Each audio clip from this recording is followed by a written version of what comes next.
to Quinlan's boss, and then gestured for Harry to follow him as they made their way through the never-ending street. Well, I guess we're playing Minecraft again, even though I was playing like, I was gonna play just Minecraft, and then all of a sudden I got sucked into COD. So, Turbo then, far quicker than anything Harry had ever experienced, they made their way towards the top of the city. Now looking over the city, Harry could see a giant structure dominating the landscape, appearing to be a temple of some kind. Eventually reaching the temple, Harry could see a lot of young children in the courtyard, appearing to be fencing with laser swords. This was definitely not magic, Harry thought to himself again. Entering the temple, Harry found it hard not to be amazed at the sheer scale of the building. It made Hogwarts' Great Hall look like a small shed. Harry and Quinlan made their way to a meditation chamber, where Harry saw a small green figure waiting for them. As Quinlan bowed, the figure introduced himself as Yoda, and recalled to Harry how Qui-Gon had contacted him as part of the Living Force. Harry could instantly see why Yoda was so well respected. He managed to exude an aura of intelligence, power, and yet so right now, I'm currently watching What If Harry Potter Was Star Wars. I thought it was just an interesting concept, so I just clicked on it. this would be a challenge. This is like the first season of Clone Wars, I guess. Hermione woke up. Getting up, she saw no sign of Harry. Only a small note from her wand, telling her Harry would be back soon. Hermione sighed in resignation as she collapsed back onto her bed. Harry is not the student thing again and tried to be the hero, Hermione thought to herself as she planned her next move. Now without Harry and Ron, Hermione was running out of ideas. Not that Ron was doing much anyway. Fortunately, Harry had left his invisibility cloak behind, allowing Hermione to travel as much as she wanted to. Taking a look back at the mysterious symbol she had found in the Tales of the Beedle Bard, she made up her mind and apparated away from the Forest of Thieves. Back on Coruscant, Harry faced a new challenge. Without his invisibility cloak, he would somehow need to sneak his way around a new universe and find the identity of someone called a Sith Lord. Whilst listening intently to Yoda, the voice of Qui-Gon could be heard once more. Qui-Gon tells Harry how his friends would be safe for the foreseeable future, and Voldemort was too self-centered to finish the war without the downfall of Harry. Qui-Gon also tells Harry that he needs to be wary of all that goes on around him, as he continues in his quest to look for the Sith Lord. As Qui-Gon disappears, Harry doesn't even pretend to be annoyed as he grit his teeth. He always had to take the difficult route, Harry thought to himself. But then again, his life had never been easy. Thinking like Hermione, Harry headed straight to the library, where he encountered an elderly woman who had been expecting him. Introducing herself as Jedi Master Jocasta Nu, Harry was led to a darker section of the library. The structure of the library was similar to Hogwarts, except everything was scaled much larger. Coming across to the recommended section, Harry picked out some books, hoping to get an understanding of what was going on in his universe. Reading was never Harry's strong suit, but as he read many of these scriptures and tomes, he began to gain an understanding of what was happening. He could see that the galaxy had heavily been dominated by politics in recent years, and as he read through the reports, he became drawn to one name. That name was Ego Damas II. Harry may have not been a banker, but he saw some unusual and unnamed withdrawals. With Madame Jocasta unable to shed any light on the matter, Harry headed back to Master Yoda's quarters. Yoda is slightly concerned at how the Jedi Council had not spotted this before, and together with Harry, they head to meet with Chancellor Valorum, who oversaw some of the activities of the intergalactic banking plan. Valorum is also unable to shed any light, except that the Damas clan was operating in secrecy, and Master Sifo Dyas had been closely connected to some of their transactions. For now, they had reached a dead end. But as they headed back to the Jedi temples, Yoda felt a surge through the Force. Yoda immediately turned around, surprising Harry. He did not know Yoda was capable of moving at such speed, and back to Chancellor Valorum's home. In the courtyard, where they had spoken just a few minutes earlier, lay the body of Chancellor Valorum, with a hole through his chest. As Yoda summoned temple guards to cordon off the area, Yoda also stepped closer to inspect the body. The wound appeared to be that of a lightsaber. Clearly someone had been listening to them good news. They're just stepped a little closer to finding out the identity of the Sith Lord. Back in the Wizarding world, Voldemort is furious. He had been trying for months to get a hold of Harry Potter, but had failed to do so. Now with his disappearance, the war would be prolonged a little longer, until we could finally rid the world of the pesky little half-blood. As Nagini trailed his long cloak, he stood from his chair and took a long glance along the table of Death Eaters, who were ready for his words, and raising his wand, unleashed a blasting curse of the whole table, sending the Death Eaters into the walls, as Voldemort and Nagini walked out of the room. Harry was oblivious to Voldemort's outrage in the Wizarding world, as he was in the midst of an investigation into the murder of Chancellor Valorous. Whilst Harry was a skilled duelist and Quidditch player, he lacked subtlety, as Snape liked to put it. Even thinking about that greasy-haired traitor made Harry scowl. Heading back to the Jedi Temple with Yoda, Harry entered a new corridor, decorated with tall pillars and a wide staircase. Even without Harry's research, he knew this was a place of some significance. Two Jedi Sentinels I'm just turning on coordinates. room, which consisted of 12 chairs placed around a fern-patterned ring. This was the Jedi Council chamber. Looking around, Harry could feel the power radiating off the Jedi Council members as they eyed him for the first time, wondering what he was doing here. As Yoda took his place in the seat of the Grand Master, he began to speak about what he had witnessed, as well as revealing Harry's role. Although there had been some rumours about Harry appearing in the temple, this was the first time the full story had been told to all the council members. Everyone stroked his beard in mock curiosity, as he glanced towards his Padawan Anakin, and Anakin's Padawan Ahsoka, who stood beside Harry. But the mood immediately changed, with the mentioning of Qui-Gon, as the council members leaned forward in their chairs, learning about how their former friend had transcended the living force. The council meditated in response to recent events, as Anakin, Ahsoka, and Harry left the chamber, and for the first time, the two chosen ones were face to face. The duo introduced themselves awkwardly, as Ahsoka grinned at her master's discomfort. Despite Harry not being force sensitive, Anakin could see why Harry had come to their world.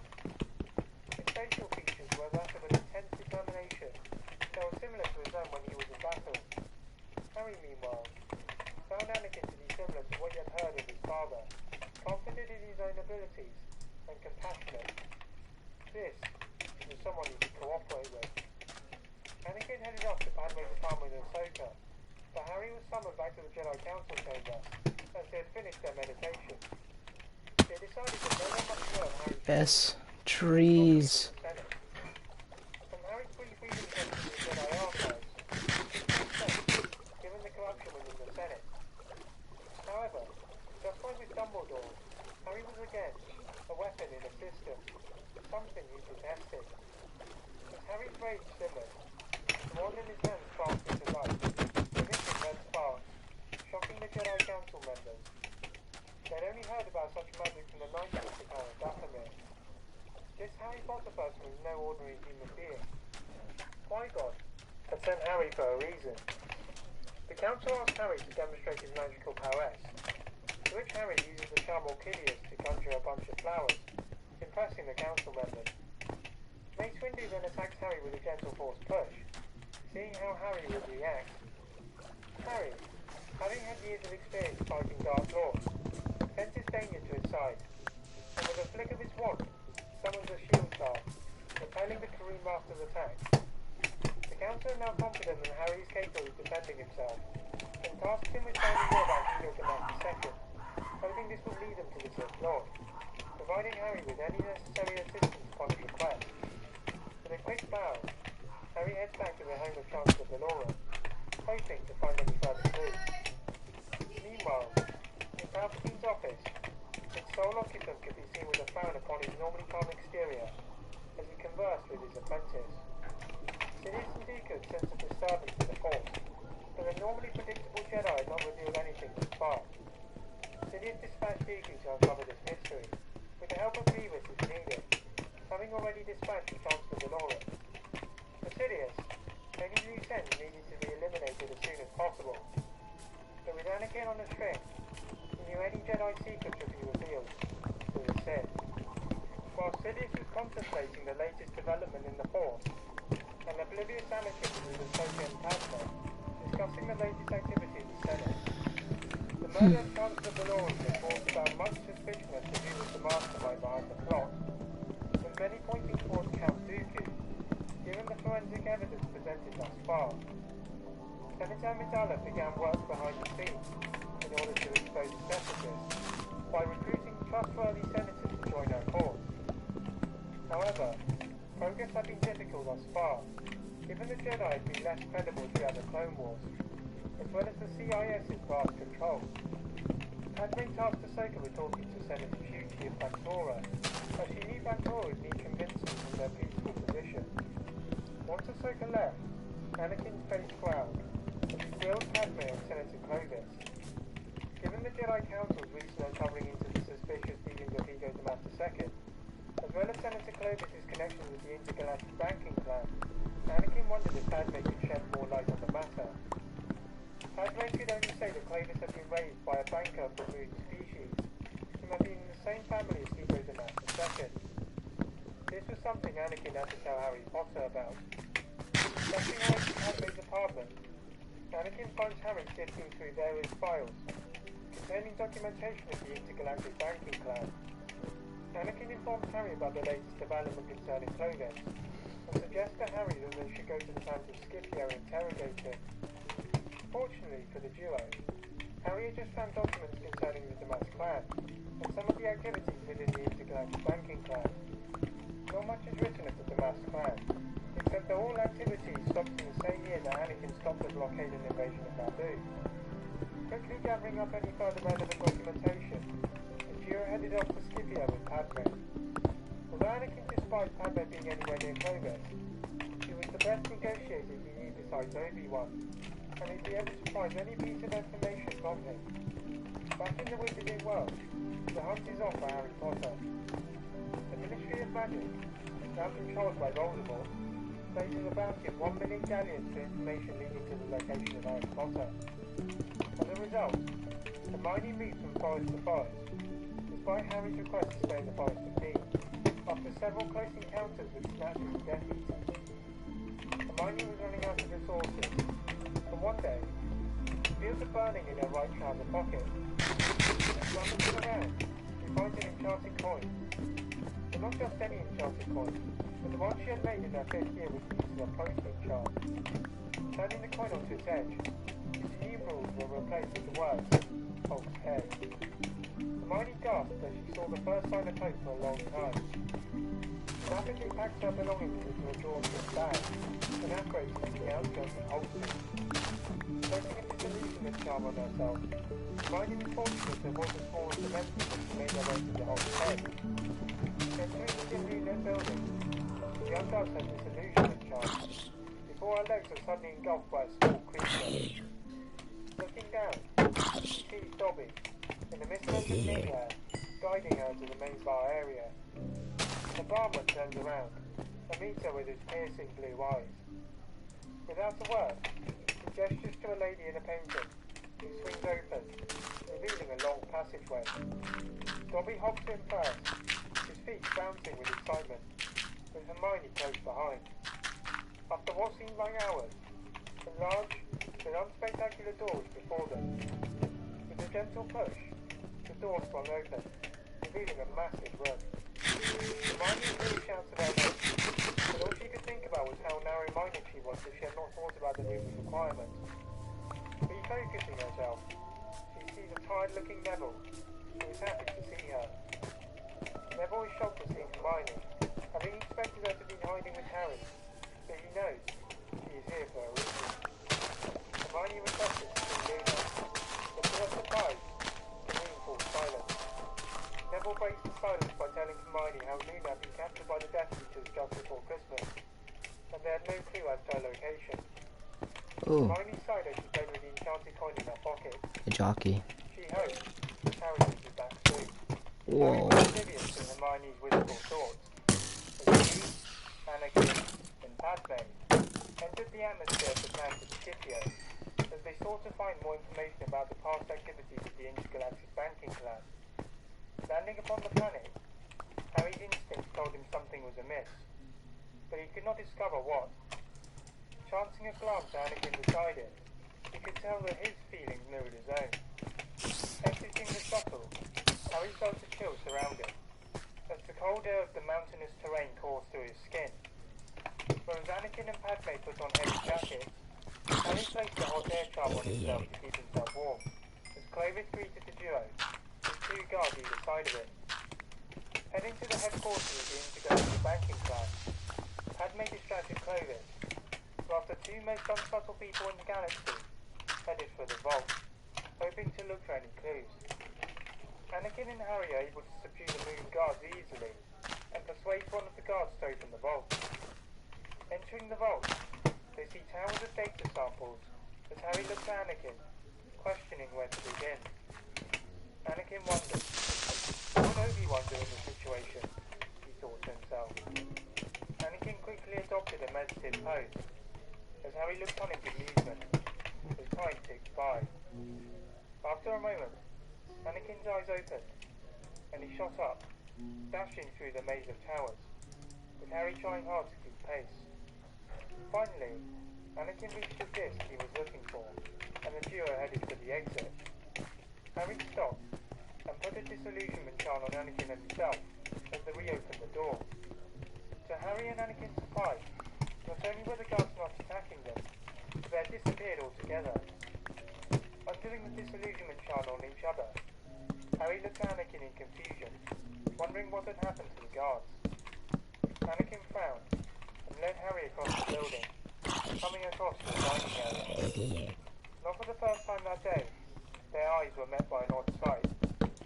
The guards were all seated in the chairs, yet they were all stone cold, with identical holes through their chests. Anakin stepped closer to inspect the wounds. They were all perfectly circular lightsaber wounds, with no blood spilled. Anakin's face toughened, realizing there was only one person capable of such precise attack. Instinctively, Anakin ignited his lightsaber, and Harry brandished his wand as they crept towards the end of the table, which was more dimly lit than the entrance of the room. Suddenly, a red lightsaber ignited vertically in front of the face. The face was that of Count Dooku. Harry had no clue as to the intentions of the man in the red lightsaber, but he knew they weren't good. Dooku, Anakin quietly muttered, as he assumed his battle stance. Quickly hiding himself with a disillusionment charm, he saw a white light sparking from the fingertips of Dooku, which Anakin used his lightsaber to block. Dooku then stopped his force lightning, and initiated a lightsaber attack. Harry had been in numerous encounters with Death Eaters and Voldemort, but he had seen nothing like this. Harry could only admire the speed and skill of the 2 swordsmen, who majestically fended off each other's attack with blocks, and attempted to create openings. Harry tried to find an angle of attack, but the duel was merely a blur. Fortunately, Anakin managed to use the force shake Dooku, giving Harry an opening. Harry let down a string of non-verbal hexes, as Dooku stumbles further back, grasping his face as the stinging hex begins to disfigure it. Anakin attempts to lunge at Dooku, but out of the shadows emerge several Magna Guards, blocking their path, allowing Dooku to escape through the rear exit. As the duo dispose of the final Magna Guard, Anakin speeds off to where Dooku exited, with Harry in pursuit. Unfortunately, they arrive too late, as they watch Dooku's solar sailor vanish into the clouds. Anakin lets out a noise of irritation as soon as Dooku escape, as they take the turbo lift to Clovis's office. Once inside, the room is eerily quiet. The 2 voices could be heard in the distance. The duo surge towards the voice, and break down a back door, as they see Clovis conversing with the hologram of Dooku. Hearing someone barge through his door, Clovis immediately turns off the holocom. He is met by Anakin's face of fury. If Harry didn't already know why Anakin was the chosen one, he knew now. The anger on his face could kill someone with a stare. "Where is Padme?" growled Anakin, holding Clovis by the lapels of his shirt. Clovis smirked. As Anakin begins to force choke Clovis, have you realised this was in fact contract achieved nothing. Pleading with Anakin to stop, Anakin reluctantly complied, as Harry cast a mysterious curse upon Clovis. Anakin quickly clocked onto what Harry was doing, and used the Force to break down the shield, and enter Clovis's mind. Anakin saw visions of Clovis's guards taking Padme away to Dooku's ship, as Clovis merely looked on. Finally exiting his mind, Clovis collapsed to the ground in pain, as Anakin took the holocaust, and with one last look of disgust at Clovis, headed with Harry back to the shuttle, now in pursuit of Padme. Once aboard, Anakin immediately contacted the Jedi Council, and all Jedi were placed on high alert, as a result of the kidnapping of Senator Amidala. Anakin's visible anguish did not go unnoticed by Obi-Wan, who saw something more was concerning his Padawan. This was something they would have to discuss later. Back on the ship, Anakin chose to remain calm, wondering where Dooku could have taken her. Given the limited fuel tank of Dooku's solar sailor, it was unlikely that he had travelled into the inner rim, unless he refueled. Suddenly, an idea popped into Anakin's head. It was risky, but since when had Anakin been adverse to taking risks? Anakin turned the ship around, causing Harry to slide into one of the walls of the ship, as Anakin reset the coordinates to the planet of Flora. It was time to be reunited with his old pirate friend.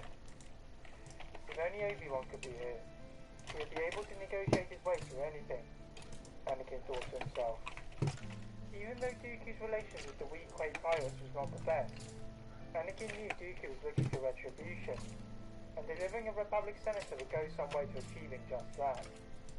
Despite Anakin's immense piloting skills, the duo felt as if they were late arriving to the planet. Landing a reasonable distance away from the main cantina, they expect this is the last time they would see their ship. Knowing the devious nature of the pirates, Anakin sprints into the main cantina and confronts Hondo in a manner which would make Obi-Wan frown. Fueled by his anger, Anakin uses his hand to lift Hondo into the air, as the other pirates turn their plundered blasters at Anakin. Harry casts a powerful shield charm onto them, in case they would shoot, but Hondo points to a back room. Anakin releases him, as Hondo grabs his throat, and they finally find Padme chained to a wall with handcuffs. Anakin sees Padme has managed to undo one of the cuffs, but had fallen into a trance before undoing the other.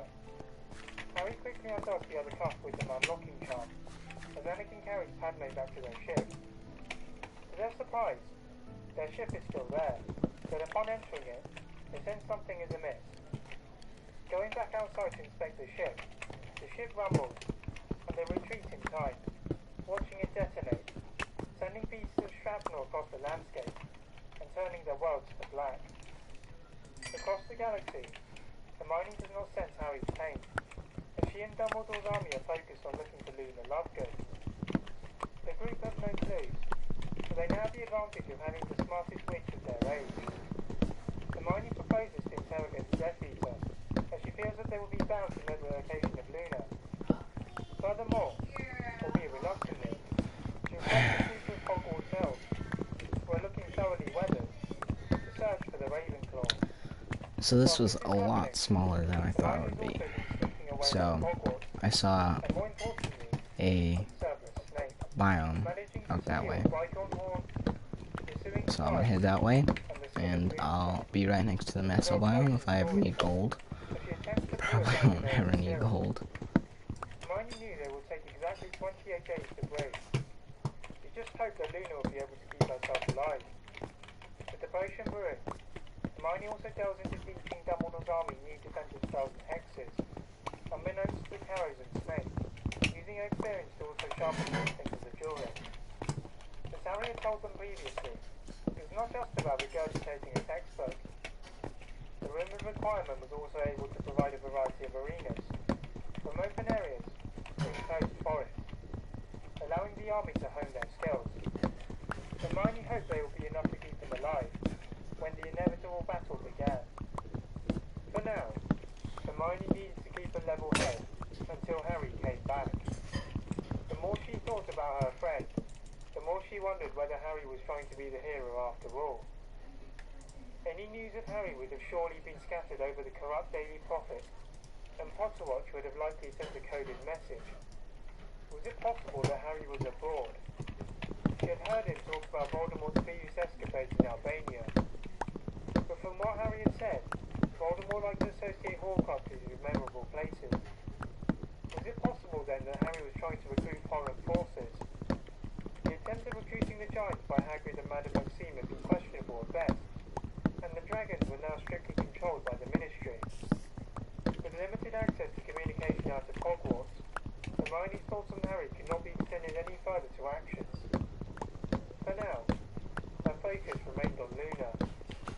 For days, Hermione patiently waited for her potion to brew, before suddenly, Hermione was broken out of her state of frustration by several pairs of eyes, all the size of tennis balls. The Hogwarts elves had returned from their searching for lost Ravenclaw, with good news and bad news. The good news was that Luna had resisted the torture of Death Eaters, and remained alive. However, the bad news was that she was currently in an unplottable location, which made it difficult for Hermione to stage any kind of rescue. Even the elves with their own branch of magic were unable to source the location. Slightly more reassured than before, Hermione returns to her potion, in the hopes that Death Eater will be able to reveal the location of Luna. Meanwhile, Harry awoke in familiar surroundings. Rubbing his eyes, he saw that he was in a hospital of some kind.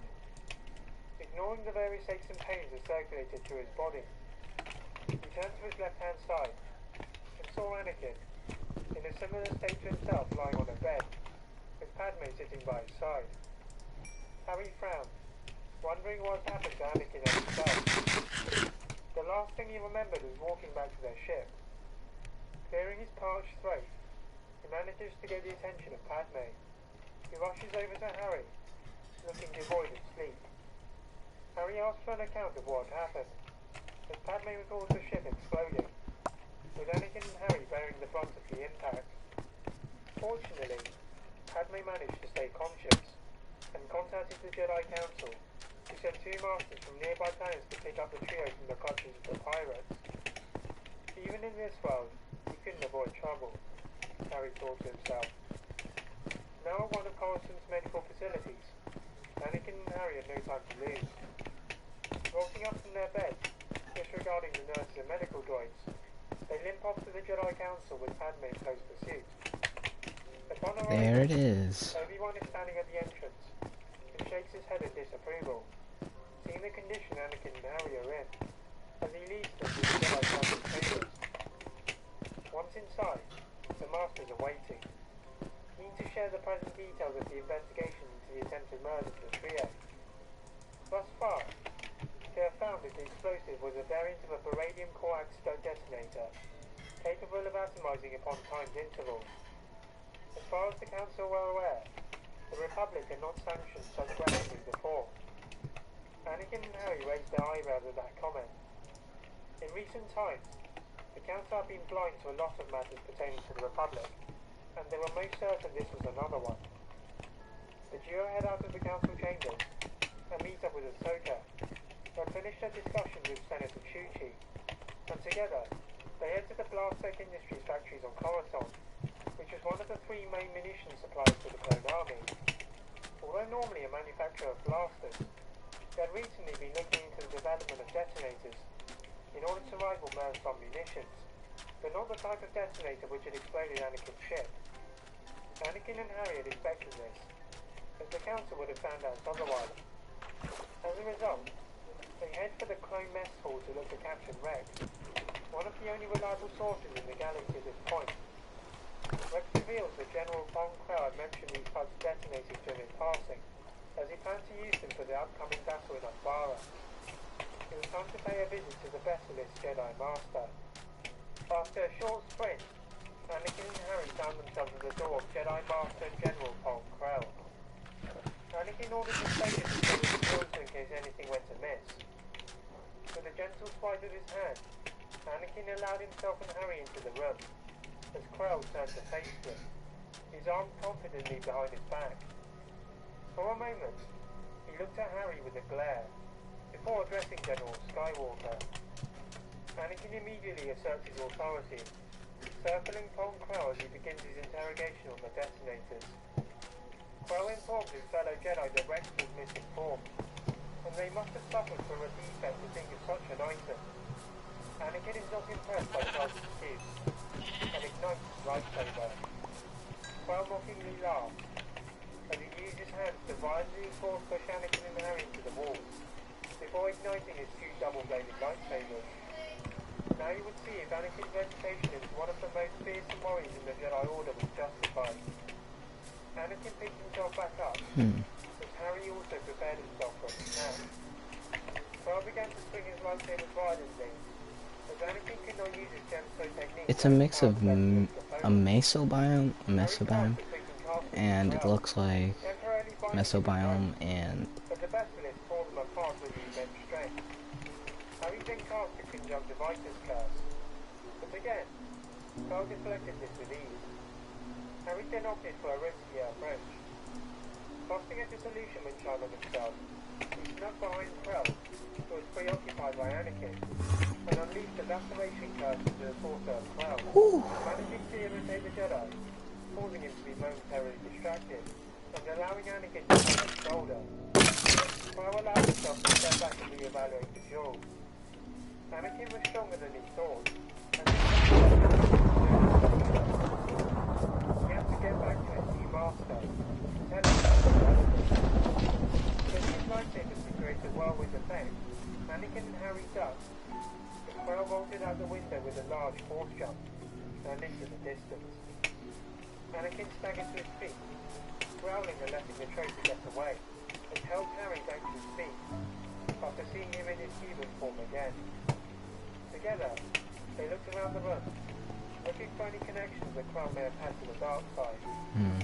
They saw nothing out of the ordinary, except a version of the detonator which had nearly killed them.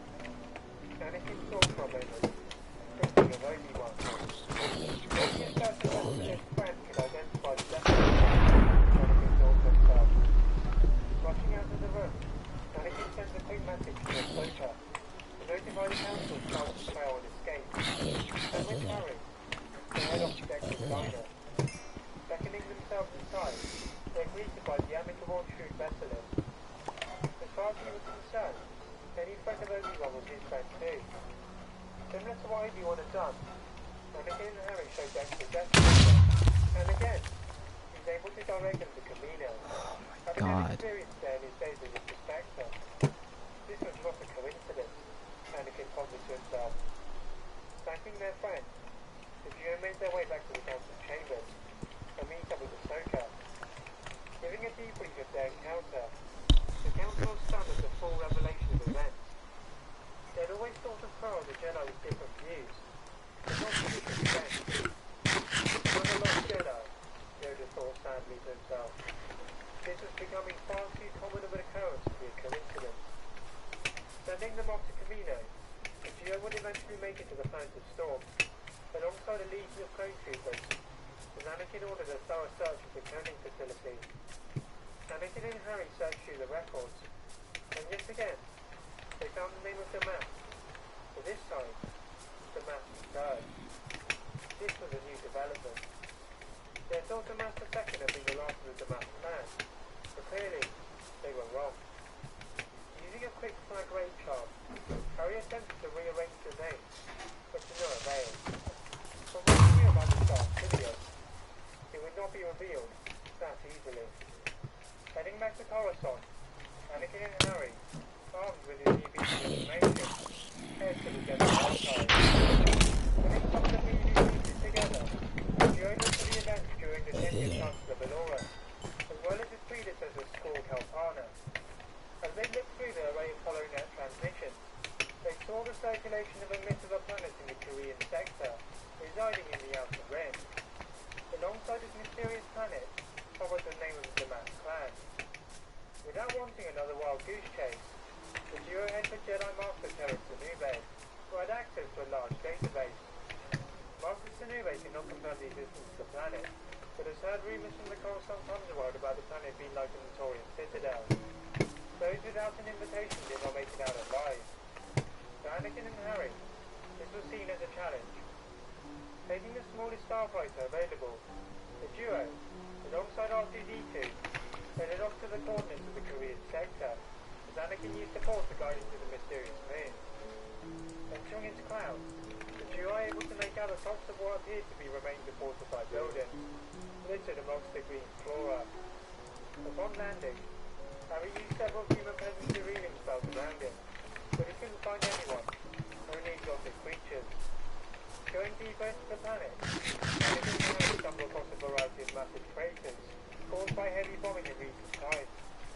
Walking around the remains of one of the buildings, Anakin discovers the body of Sam Stars, whom Padme had previously recorded kidnapped her Coruscant Underworld. With Harry's help, Anakin clears the debris, and together, they venture inside what appears to be the largest fort in the area. With their improvised lighting, Anakin and Harry make out strange carvings on the walls, that they wish they could appear to translate. There was also the unmistakable stench of blood and meat in the air. Heading down some steps to a crypt, Harry unlocked a heavy door, and the duo entered. As the door slammed shut behind them, the duo came across a bizarre sight. Standing on its own in the room was a manuscript, placed on a vulgar lectern with black ink dripping on its side. Turning the pages of the form, in case it was a trap, Anakin looked closer. It was a history book of some kind, but it contained information on the Sith. Fast forwarding to the most recent chapters, Anakin's eyes widened as he saw what the Sith's grand plan was. In other words, a plan to destroy the whole Jedi Order. As R2 took records of the manuscript, the door behind them suddenly opened, causing Harry to jump. A figure wearing long robes entered. Anakin raised his lightsaber, illuminating the figure's face. It appeared to be a young man, not too much older than Anakin, but radiated intelligence. As his eyes met Anakin, he stepped into the book and impossible himself. As R2 finished taking pictures of the book, Anakin levitates the book into the hand of the figure. He then placed his right hand on the front of the book, opening a hatch below the floor. Anakin and Harry saw in. As the roof closes in, Anakin and Harry now knew why those without invitation did not leave the planet alive, looking at the corpses around them.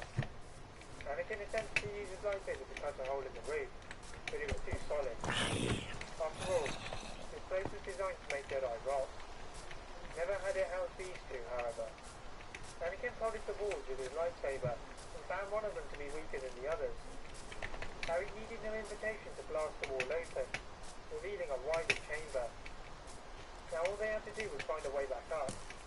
But as Harry used his 4-point spell, R2 beats wildly, as they heard a stampede of footsteps above. As Anakin looked down the surface, Harry saw several shield charms on the hand. Scary. Temporary, who would at least buy them some time. Anakin reached out for any weaknesses in the Force, but to their despair, they found weakness. It seemed the only way back up was through the trap. Sensing the shield charm on the hatch weakening, Harry had to think fast. With a quick nod to Anakin, who tightened the grip on his lightsaber, Harry cast a green-coloured charm, blasting the roof open. The shards of chromium plating fell to the floor. They were accompanied by the two figures of Count Dooku and Paul Krell. Fortunately for the fallen Jedi, the shards meant that Anakin and Harry could not get off any sort of attack, allowing them to spring back to their feet. Igniting their blades, Anakin and Harry could tell the Krell struggled from the relatively low ceiling, and his jar height would be limited. However, Dooku and his efficient Makashi stub would be perfect for the tight confines. Dooku lunged towards Harry, still angry at having disfigured his face on Scipio, but Harry managed to cast a string of shield charms. Well, time to go night-night. Dooku growled as he attempted